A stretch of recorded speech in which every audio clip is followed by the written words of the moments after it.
You've heard it. You're going to spoil them. They need to learn to be independent. If you keep picking them up every time they cry, you'll create bad habits. Put them down more.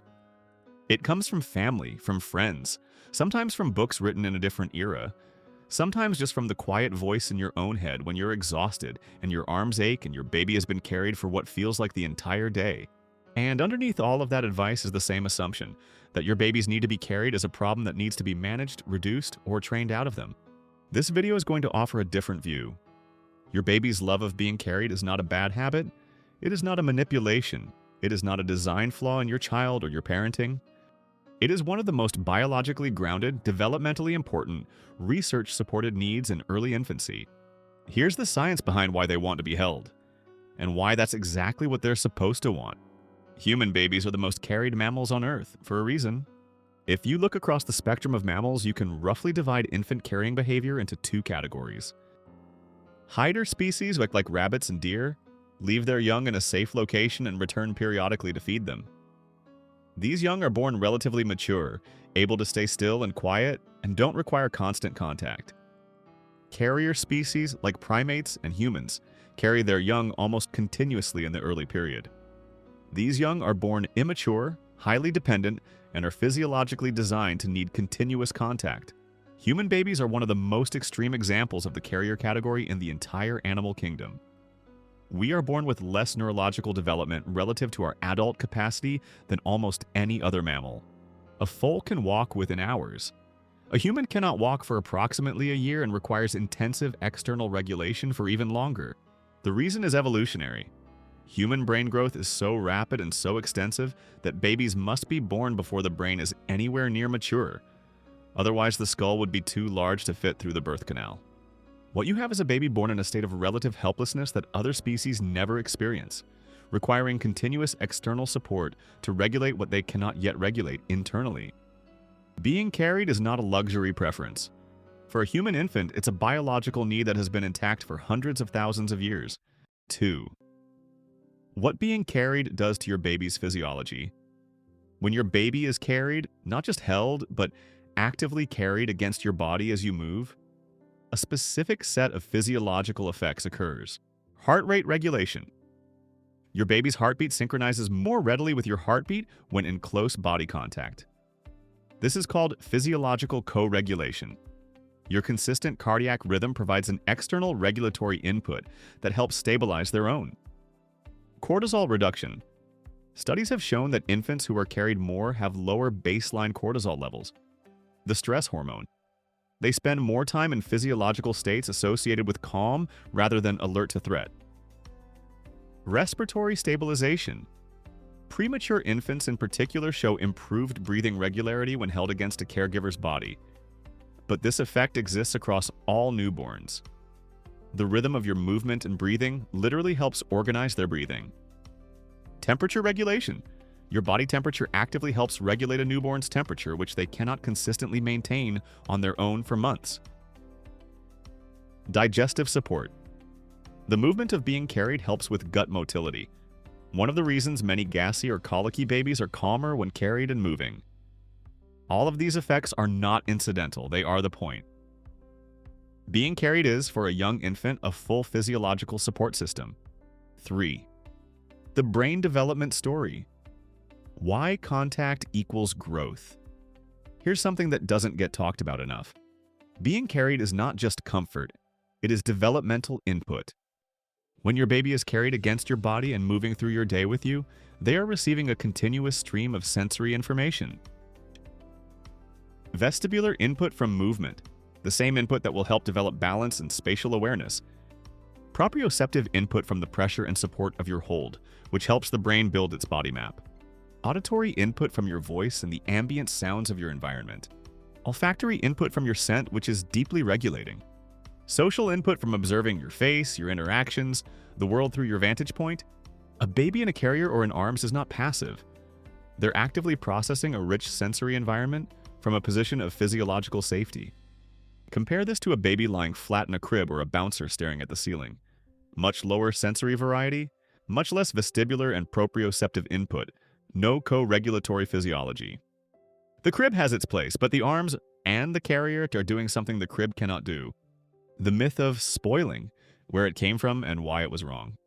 The fear of spoiling babies with too much contact has a specific historical origin.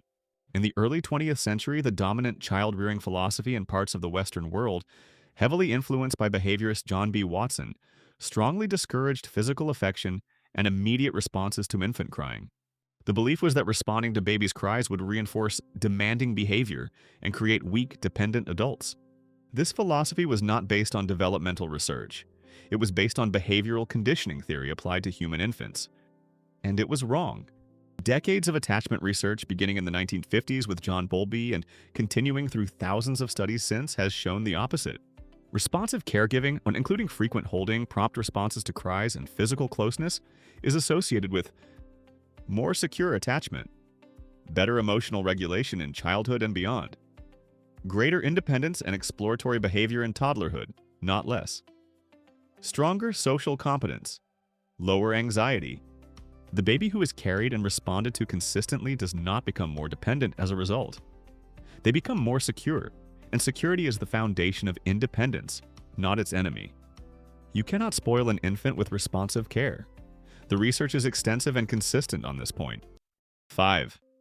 Why some babies need to be carried more than others. Not all babies are equally intense in their need for carrying. This is normal and worth understanding. Temperament plays a significant role. Some babies are born with more sensitive nervous systems. They process sensory input more intensely, they're more reactive to changes, they need more co-regulation time to maintain equilibrium.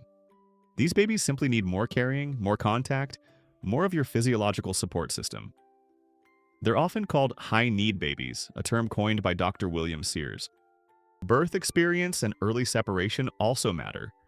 Babies who had difficult births, who spent time in the NICU, who experienced early separation from their primary caregivers, may show a stronger and more prolonged need for contact as their system catches up on what it missed.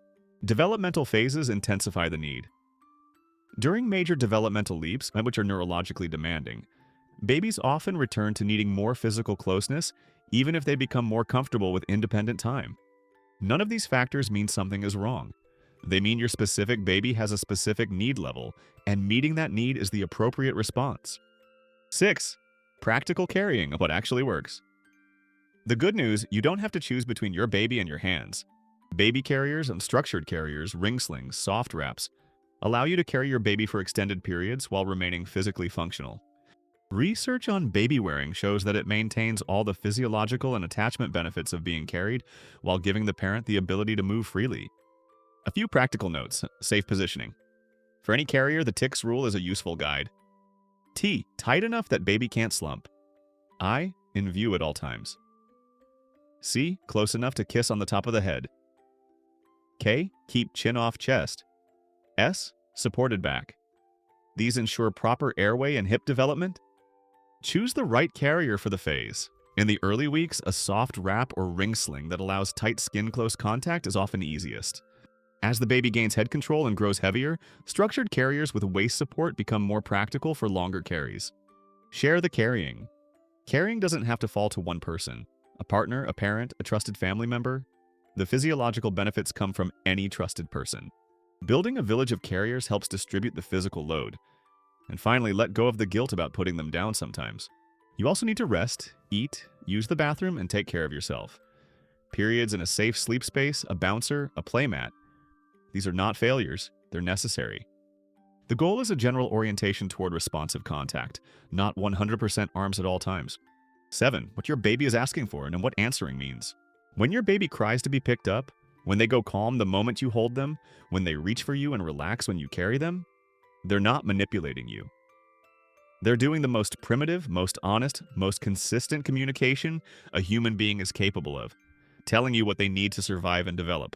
They need your body, they need your warmth, they need your movement, they need your heartbeat and your smell and the rhythm of your breathing. They need to borrow your regulated nervous system while theirs is still under construction. Carrying them is not giving in to bad habits. It is meeting a need that is as real and as legitimate as hunger. The culture will tell you to put them down. The research says something different. And your baby, in the clearest language they have, is telling you what they actually need. You're allowed to listen. Subscribe if you want to keep understanding the science and the biology behind your baby's needs.